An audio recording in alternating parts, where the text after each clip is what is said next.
ሰላም ዝኸበርኩም ተኸታተልትና ከመይ ትውዕሉ እምበር ከስናይ ሰዓት ዜናታት ሒዘመፅኩም ኣለኹ።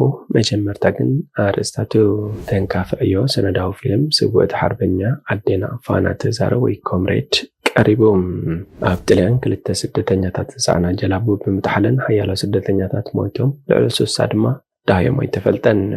ፑቲን ድሕሪ 24 ዓመታት ናብ ሰሜን ኮርያ ክበፅሕዮም ኢራንን ኢማራትን መጥቃዕቲ እስራኤል ኣብ ጋዛ ደው ንምባል ኣድማ ስጉምትታት ክውሰድ ፀዊዐንን ካልኦትን ዝብሉ ዜናታት ሒዝና መፂናኩም ኣለና። ሰናይ ምክትታል። ፑቲን ድሕሪ 24 ዓመታት ናብ ሰሜን ኮርያ ክበፅሕዮም። ፕሬዚደንት ሩስያ ቭላድሚር ፑቲን ሰሜን ኮርያ ሃገሩ ኣብ ዩክሬን ተካይዶን ዘላ ኩናት ብጽኑዕ ትድግፍ ምዃና ንኢዱ። ፑቲን ነዚ ዝገለጸ ኣብ ድሮ ናብቲ ሃገር ዘካይዶ መብጻሕ እዩ። እቲ ፕሬዚደንት ምስ መራሒ ሰሜን ኮርያ ኪም ጆን ኡን ንምርኻብ ሎሚ ሰሉስ ኣብ ርእሲ ከተማ ሰሜን ኮርያ ክኣቱ ተፅቢት ይግበር። ክልቲኦም መራሕትን መወዳእታ ግዜ ኣብ ዝሓለፈ ወርሒ መስከረም ኣብ ኮስሞድሮም ቮስቶኮኒ ተረኺቦም እኳ እንተነበሩ፣ እዚ ግን ፑቲን ድሕሪ 2000 ናብ ፒዮንግያንግ ዝገብሮ ናይ መጀመርታ ዑደት እዩ። ሚኒስተር ፑቲን ኣብቲ ብመንግስታዊ ማዕከናት ዜና ሰሜን ኮርያ ዝተዘርግሐ ደብዳቤ ምስ ፒዮንግያንግ ምዕራባውያን ዘይቆጻጸሩ ስርዓታት ንግድን ጸጥታን ክሃንጽ ቃላት እዩ። ክልቲአን ሃገራት ነቲ ድሌት ምዕራባውያን ኢሉ ዝገለጾ ኣብ ሓድሕዳዊ ምክባር ፍትሒ ዝተመርኮሰ ብዙሓ ቁፅራዊ ዓለማዊ ስርዓት ንምትካል ንዝካየድ ፃዕሪ ምዕንቃፍ ምቃወምን ክቕፅላይን ኢሉ። ኣሜሪካ መንጎ ዘን ክልተ ሃገራት እናዓመቐ ዝኸይድ ዘሎ ዝምድና ከም ዘሻቕላ ገለጻ። ክረምሊን ነቲ ፍጻሜ ምሕዝነታዊ መንግስታዊ ዑደት ክብል ገሊጹ ኣሎ። ሚስተር ፑቲንን ሚስተር ኪምን ኣብ ጉዳያት ጸጥታ ሓዊስና ሽርክነት ስምዕ ክፍርሙ ከም ዝኽእሉን ማዕከናት ዜና ሓበራዊ መግለፂ ክህቡ ምዃኖምን ማዕከናት ዜና ሩስያ ኣቃልያን ኣለዋ። ኣብ ኣደባባይ ኪም ኢል ሱንግ ሰልፊ ክካየድ ትፅቢት ዝተገብረ ኮይኑ ሚስተር ፑቲን ኣብ ሰሜን ኮርያ ታንኩ ኦርቶዶክሳዊት ቤተ ክርስቲያን ፒዮንግያንግ ዝኾነት ቤተ ክርስቲያን ስላሴ ክበፅሑን ተፅቢት ኣለዎ። ሚስተር ፑቲን ኣብቲ መራሒ ቻይና ሺ ጂንፒንግ መወዳእታ ግዜ ኣብ 2019 ኣብ ሰሜን ኮርያ ኣብ ዝገበሮ መንግስታዊ ዑደት ዝዓረፈሉ ኣብ ፒዮንግያንግ ዝርከብ መዕረፊ ኣጋይሽ ክምሱሳን ክዓርፍ ምዃኑ ፀብፃባት ይሕብር ኣሎ። ሚስተር ፑቲን ምስ ሓድሽ ሚኒስተር ምክልኻሉ ኣንድሬይ ቤሎሶቭ ሎሚ ናብ ፒዮንግያንግ ክኣቱ ተፅቢት ይግበር። ሚኒስተር ጉዳያት ወፃኢ ሰርጌይ ላቭሮቭን ምክትል ቀዳማይ ሚኒስተር ኣሌክሳንደር ኖቫክን እውን ኣካል ናይቲ ልኡኽ እዮም። ሚስተር ኪም ኣብ ዝሓለፈ ሰሙን ምስ ሩስያ ዝግበር ዝምድና ናብ ዘይብታኽ ወታደራዊ ብጻይነት ከም ዝማዕበለ ምግላጹ ዝዝከር እዩ።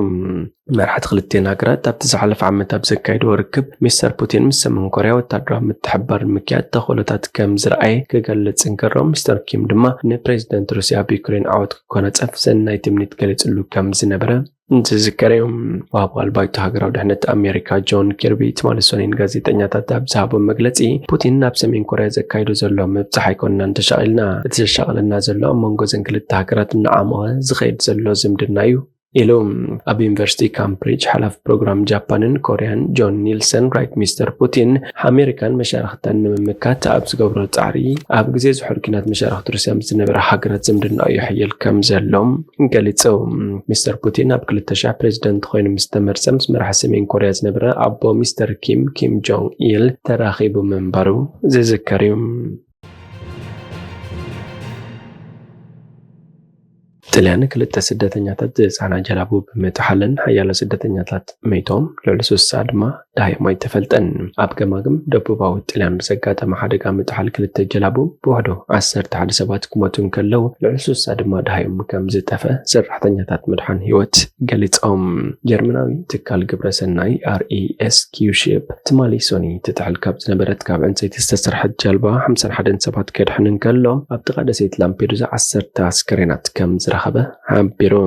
ኣብ ተመሳሳሊ መዓልቲ ኣብ ዘጋጠመ ካልእ ሓደጋ ልዕሊ 3 ሰባት ዳዮም ከም ዝጠፍአን ካብዚኦም እቶም 26 ህፃናት ከይኮኑ ከም ዝስጋን ጉጅለ ደብ ኣልቦ ሓካይም ወይ MSF ሓቢሩ። ኤጀንሲታት ሕቡራት ሃገራት እተን ጀላቡ ካብ ሊብያን ቱርክን ዝተበገሳ ምዃነን ገሊፆም። ኣብ ከባቢ ላምፔዱዛ ካብ ዘጋጠመ ሓደጋ ዝደሓኑ ሰባት ትማሊ ንግሆ ናብ ሓለዋ ባሕሪ ጣልያን ክውሰዱ እንከለው እቶም ዝሞቱ ድማ ናብታ ደሴት ይውሰዱ ከም ዝነበሩ እቲ ጀርመናዊ ትካል ጋባር ሰናይ ሓቢሩሎም። እታ ካብ ሊብያ ዝተበገሰት ጃልባ ካብ ሶርያ፣ ግብፂ፣ ፓኪስታንን ባንግላዴሽን ዝመጹ ስደተኛታት ጽዒና ከም ዝነበረት ትካል ስደተኛታት ሕቡራት ሃገራት UNHCR፣ ሃገራዊ ትካል ስደተኛታት IOM፣ ትካል ህጻናት ሕቡራት ሃገራት ዩኒሴፍን ኣብ ዘውጽኡ ሓባራዊ መግለጺ ጠቒሶም። እቲ ካልእ ዝተሓለት ጃልባ ኣብ ደቡባዊ ጣልያን ካብ ገማግም ባሕሪ ካላባርያ ኣስታት 202 ኪሎ ሜትር ርሒቑ ከም ዝተረኽበት ሓቢሮም። ካብቶም ብህይወት ዝተረፉ 12 ሰባት እቲ ሓደ ካብ መርከብ ድሕሪ ምውራዱ ከም ዝሞተ ሓለዋ ባሕሪ ጣልያን ኣፍሊጡሎም። ኣባል ጉጅለ ዶብ ኣልቦ ሓካይም ሻኪላ መሐመዲ ብመሰረት እቶም ውፃእ መዓት ዝሃቦ ሓበሬታ 26 ህፃናት ዝርከቦም ካልኦት 66 ሰባት ዳሃዮም ከም ዝጠፍአ ሰሚዕና ኢና ክትብል እንከላ እቶም ህፃናት ሂደት ወርሒ ጥራይ ዝቑፀሩ ከም ዝርከቦም እውን ገሊጻ። ሓንቲ ምልእቲ ስድራ ኣፍጋኒስታን ከም ዝሞተት ይግመት። ቅድሚ 8 መዓልቲ ካብ ቱርኪ ተበጊሶም ን3 ወይ 4 መዓልትታት ኣብ ባሕሪ ጸኒሖም ናይ ህይወት ኣድሕን ጃኬት ከም ዘይነበሮምን ገለ መራኸብ ክሕግዞም ደው ከም ዘይበላን ሓቢሮም ኣለው። ማእከላይ ባሕሪ ኣብ ዓለም ሓደገኛ መስመር ጉዕዞ ስደት ከም ዝኾነ እዩ ዝፍለጥ። ኣብዚ ካብ 2014 ጀሚሩ ልዕሊ 23500 ስደተኛታት ሞይቶም ወይ ጠፍዮም ክኽእሉ ከም ዝኽእሉ ጸብጻባት ሕቡራት ሃገራት የመልክቱ።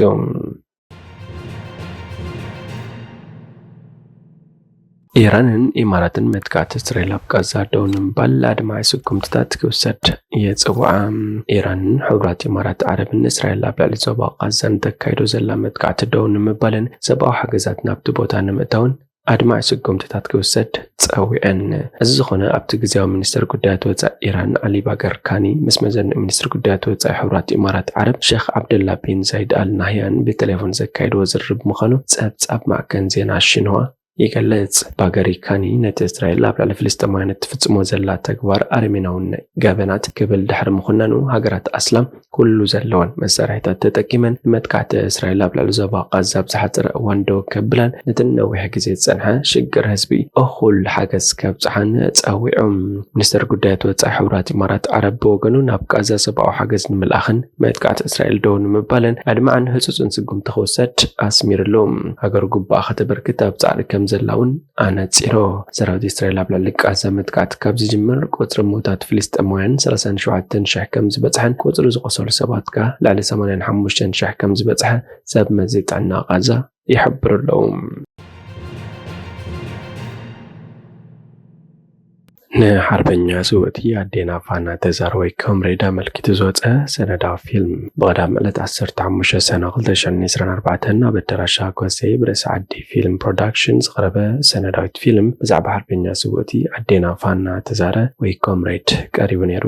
እቲ ስራሕ ሱሩሕ ሓሳባት ዘንቀለት ኣማራጭ ጸጋይ ነቲ ታሪክ መጽናዕቲ ገይሩ ዘቕረበ ዘመንፈስ ሃይለ ኣብ ምፍራይ ዛዕዮ ልዑል ኣበርክቶ ዝነበሮም ድማ ከም ዘወንጌል ነጋሽ፣ ገድም ድምፃዊት ኣብርሀ ታንከረ፣ ተራኺ ግርማይ ኣብርሃም እዮም ነይሮም። ሓርበኛ ስውእቲ ኣዴና ፋና ተዛረ ዕቋ ጋብር ወይ ኮምሬድ ካብ ግዜ ንእስነተን ኣባል ሓፋሽ ውድባት ብምዃን ኣብ ሃገር ዝተቐለሳ ብዙሕ ኣደንፃዊ ቀያታት ዝፈጸማ ጸላእ ብፍላይ ዕጡቓት ደቂ ሃገር መጸላእ ዝተዓጥቁ ምልሻ ኩነታቶም ኣጣሊሎም ዝፈልጡ ብዓይኒ መርፍእ ክሕልፎን ኔውኔጀው ዝብልሉ ዝነበረ እዋን ኣዴይ ፋና ከይጀጃዋ እኳዳ ብድፍረት ብልዑል ሰብራዊ ተወፋይነትን ቃልስን ዝቐጸላ መወዳእታ ክነጸላ ኩነታትን ብደቂቕ ክከታተለን ስለ ዝጀመረ ኣብ 1985 ዓመተ ምህረት 5 ደቀን ሒዘን ንሜዳ ዝተሰለፋ ጅግና ኣዴን ሓርበኛ ስውእቲ ኣዴይ ፋና ወይ ኮምሬድ ካብ በናቶ ተዛረ ዕቋ ጋብርን ካብ ኣዴን ወይዘሮ ጸጉ ባይሬን ኣብ 1932 ዓመተ ምህረት ፈረንጂ ኣብ ወኪ ተወሊደን።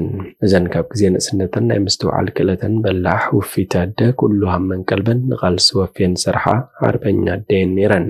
እታ ዝቐረበት ሰነዳዊት ፊልም ኣዝያ ስምዒት ተዓዘብቲ ዝተንከፈት ያንቲ ኩሉ ተዓዛባይ ንዛራ ንብዓት ዝዓደመት ኣዝያ ብልስትዕያ ሰነዳ ፊልም እያ። ዓበይቲ መራሕቲ ሰብ ውዕሎ ታሪክ ኣባላት ስድራ ቤትን 3 ደቀንን 103 ዓመት ዘቑፀረ ናይ ዕድመ በዓል ጸጋ ሓዋን ሓርበኛ ስውእቲ ኣዴይ ፋና ዓዱማት ተዓዘብቲ ኣብቲ መደብ ተረኺቦም ነይሮም። ቁርብ ዝጎደሎ ነገር ከም ዘብትም ተገይሩ ኣብ ሓፂር ግዜ ናብ ህዝቢ ክቐርብ እዩ።